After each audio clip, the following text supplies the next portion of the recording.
Bonjour et bienvenue dans les suggestions cinéphiles de l'Odyssée. Aujourd'hui, la suggestion cinéphile numéro 65, consacrée à un film fort, puissant et qui est comme une gifle parce qu'il scrute avec lucidité un certain passé qui n'en finit pas de passer de l'histoire de France. C'est le film Monsieur Klein de Joseph Losey. Un certain passé qui n'en finit pas de passer parce que c'est évidemment la période de la collaboration du méchant et vilain visage du régime du maréchal Pétain, c'est-à-dire de la collaboration avec les nazis. Le film a été rendu possible, d'ailleurs je tiens à le dire, grâce à l'engagement personnel de Alain Delon. Alors vous voyez, Alain Delon, parfois il irrite les gens, c'est quelqu'un qui a des positions politiques qui ne sont pas forcément les plus populaires, mais la vie est faite de paradoxes et il faut reconnaître une chose, c'est que Alain Delon n'aurait pas été là, le film Monsieur Klein de Joseph Losey aurait eu beaucoup plus de difficultés à réussir, à être fait. Parce que pour ce qui concerne la réussite, ce film, en 1976, au Festival de Cannes, a été accueilli avec une certaine froideur, il faut le dire, mais tout ce qui touche juste dérange, et dérange les consensus les plus superficiels et les plus complaisants et les plus lâches du point de vue de l'autocritique qu'il y a lieu de faire par rapport à un certain passé. Et il n'a pas été un immense succès public non plus. Il n'en reste pas moins que c'est un très grand film.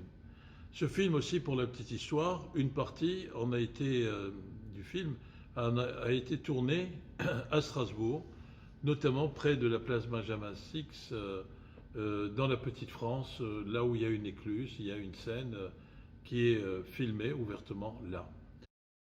Le film commence comme un coup de poing.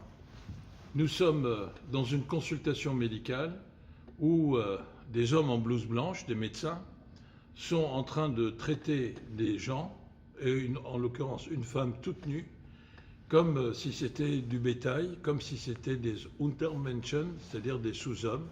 On est en train de vérifier leur dentition, leur nez, la typologie de leur faciès et de leur visage, et on en conclut type caucasien ou bien type sémitique.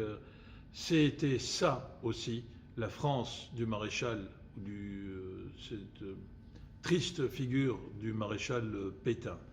C'était la France où on avait fait une exposition « Comment reconnaître le juif, le péril juif » et toute une série d'abjections de ce genre. Et le film montre effectivement qu'on est dans une période où, en France, on est en train de faire le tri entre ceux qui sont de bons Français susceptibles d'être, même si c'est en tant que catégorie inférieure, mais susceptibles d'être considérés comme des Ariens, des bons Ariens en quelque sorte, et ceux qui ne peuvent pas être considérés comme Ariens et qui doivent être l'objet d'une épuration, c'est-à-dire d'une élimination.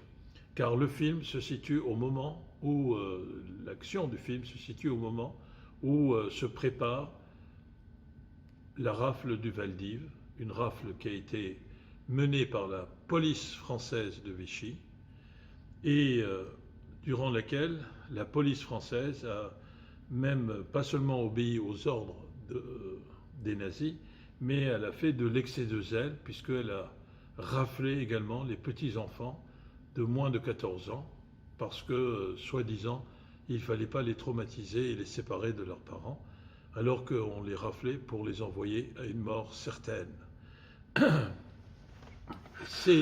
Nous sommes en présence d'un personnage, Monsieur Klein, qui est un Alsacien, Robert Klein, qui lui est un magouilleur, profiteur, qui rachète à très bas prix les biens des Juifs qui sont obligés de s'en séparer pour essayer de fuir et de sauver leur peau. Et donc évidemment, il y a dans ce marché noir des biens, des peintures, des différentes richesses qu'ils peuvent avoir. Il y a évidemment quelque chose qui joue en détriment des victimes et en faveur de ceux qui pratiquent la collaboration sans aucun état d'âme. Et ce Robert Klein reçoit un jour un exemplaire d'un bulletin d'information destiné aux Juifs.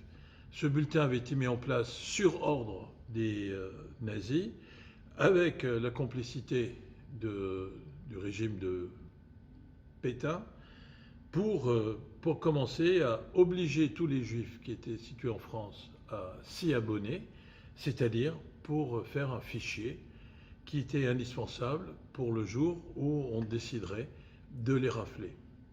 Et notre Robert Klein, incarné par Alain Delon, se rend compte qu'il y a un autre Klein, Robert, un homonyme, probablement juif, qui, pour échapper aux poursuites et pour desserrer l'étreinte qui pèse sur lui, eh bien, se fait passer pour le Robert Klein, magouilleur du système de la collaboration avec les nazis, même si le personnage d'Alain Delon n'est pas un collaborateur zélé, mais c'est quelqu'un qui s'accommode de cette période pour s'enrichir au détriment des malheureux qui sont persécutés, obligation du port de l'étoile jaune, et qui sont dépossédés, dépouillés de tous leurs biens.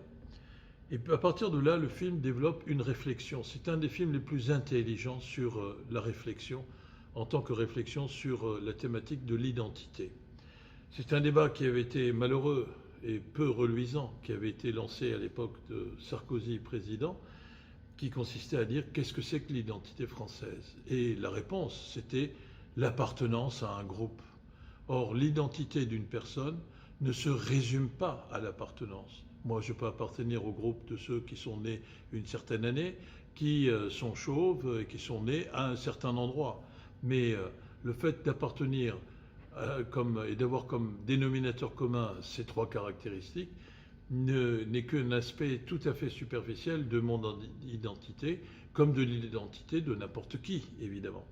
Et le film nous rappelle cela. C'est-à-dire que ce n'est pas parce qu'on a un tampon qui vous dit à quelle typologie vous appartenez, aria ou non-arien, que votre identité s'en trouve définie pour autant. Les goûts que vous pouvez avoir pour la poésie, pour tel ou tel type de musique, pour tel ou tel type d'activité, sont au moins aussi, sinon beaucoup plus importants. C'est ce que le film vient nous rappeler.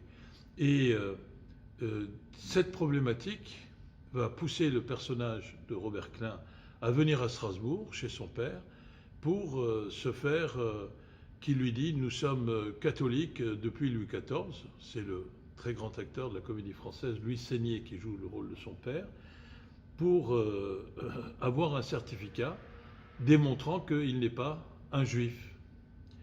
Mais au-delà de ça, le personnage de Robert Klein est pris dans un tourbillon vertigineux qui consiste à essayer de retrouver la personne qui a essayé de se faire passer pour lui, ou qui plus exactement a essayé de le faire passer, lui Robert Klein, joué par Alain Delon, pour le Robert Klein juif qui fuit la répression nazie et la répression de la collaboration vichiste française, l'État français du maréchal Pétain.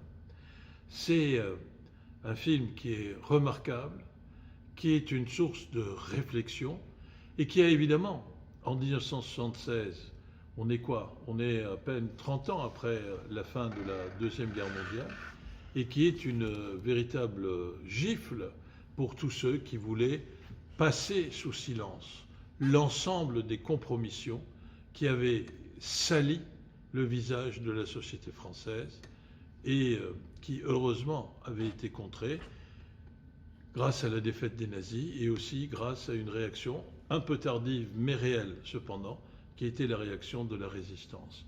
Un grand film, philosophique, sans être abstrait, qui nous parle d'un pan de l'histoire de la France, qui est une part d'ombre et qui, justement pour cette raison, doit être mise en lumière. Monsieur Klein de Joseph Losey, comme d'habitude, prenez bien soin de vous, ne soyez pas des esclaves consentants ou des gens infantilisés, et surtout développez la proximité cinéphile et soutenez et suivez les activités de l'Odyssée en nous envoyant vos réactions et en vous abonnant à la chaîne YouTube de l'Odyssée. À très bientôt. Merci, au revoir.